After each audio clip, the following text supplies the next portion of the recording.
નમસ્કાર નડિયાદ. હું Gautamsinh Sudan checkpost લાઈવથી આપનું સ્વાગત કરું છું. સદાય જનતાની સેવામાં તત્પર, હંમેશા તૈયાર.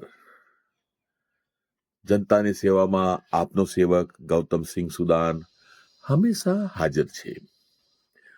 હવે વધુમાં એવું જણાવવાનું કે મારી નડિયાદના, ખેડા જિલ્લાના, ગુજરાતના લોકોને વિનંતી છે કે મારું જે ચેનલ છે તેને સબસ્ક્રાઇબ કરો, વધુ શેર કરો અને લાઈક કરો.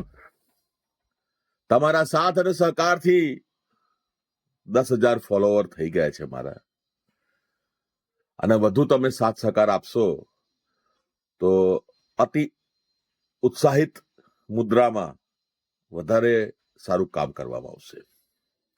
હવે વાત એવી છે કે અમદાવાદનો વ્યક્તિ આધાર કાર્ડ અમદાવાદનું હોય અને નડિયાદમાં આવ્યો હોય, અથવા તો આણંદનો વ્યક્તિ હોય નડિયાદમાં આવ્યો હોય, અથવા રાજકોટનો વ્યક્તિ હોય એનું આધાર કાર્ડ લઈને નડિયાદ આવ્યો હોય એના એના કામ કરાવવા માટે, ત્યારે એવું બનતું હોય છે કે અમદાવાદનો પિતા છે અને એણે લગ્ન એની બેબીના લગ્ન કર્યા છે નડિયાદ. હવે એ બેબીને કઢાવવાનો છે દાખલો EWS નો કે ડોમિસાઇલ નો કે ગમે તે, તો તેના માટે પિતાનું સોગંદનામું હોવું જોઈએ. હવે પિતા અમદાવાદનું આધાર કાર્ડ પોતાનું લઈ નડિયાદ આવે તો અને નડિયાદના એટીવીટીમાં, એટલે કે મામલતદાર કચેરીનું જે એટીવીટી હોય તેમાં જઈ અને જે સ્ટેમ્પ લગાવીને બધું વિધિ કરી અને ફોર્મ ભરી અને ફોટો પડાવવા જ્યારે જાય સોગંદનામા માટે, ત્યારે નડિયાદના ખૂબ જ વધારે પડતું અભ્યાસ કરેલા કર્મચારીઓ જે છે અમુક, એ લોકોને ના પાડે છે કે તમારે બહારનું અમદાવાદનું આધાર કાર્ડ છે એટલે અહીંયા આગળ થાય નહીં. હવે આ બાબતે મેં ઉત્તર ગુજરાતના એક મામલતદાર શ્રી છે એમને પૂછી જોયું.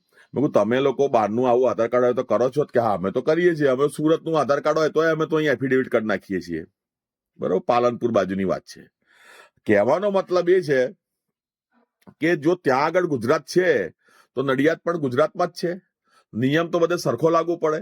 તો બહારના વ્યક્તિ, ધારો કે અહીંયા આવીને, બહારના એટલે ગુજરાતની અંદરની વાત કરું છું, એટલે ધારો કે રાજકોટનો આધાર કાર્ડ વાળો વ્યક્તિ નડિયાદમાં આવીને સોગંદનામું કરે તો શું થઈ ફેર પડી જવાનો છે? એ કે ગુજરાતનો વ્યક્તિ નથી.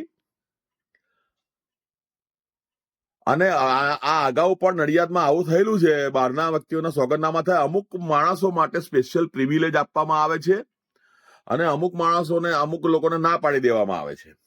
એ કહે છે કે બહાર જઈને પ્રાઇવેટમાં કરાવો. અને પ્રાઇવેટ વાળાને ત્યાં ક્યાં મોકલવાની જરૂર છે? જ્યારે એનું પોતાનું આધાર કાર્ડ છે, એની જો બધા આઈડી પ્રૂફ છે, તો અહીંયા એટીવીટીમાં ફોટો પડી જશે સોગંદનામાનો, તો શું થઈ જવાનું છે? એમ કહું છું, શું ફેર પડી જવાનો છે?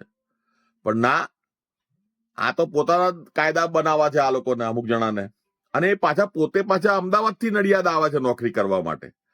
હા, અમદાવાદમાં બહારનું આવું આધાર કાર્ડ વાળું હોય તો ચાલે, અહીં નડિયાદમાં ના ચાલે. પોતે અમદાવાદથી પાછા નડિયાદ આવે છે. એટલે આ ખૂબ જ ગંભીર બાબત છે નડિયાદ ગ્રામ્ય મામલતદાર શ્રી કચેરીની. અને આ બાબતે મેં એવું નથી, મેં પૂછપરછ કરી જોયું ઘણા 2-3 મામલતદાર શ્રીઓને.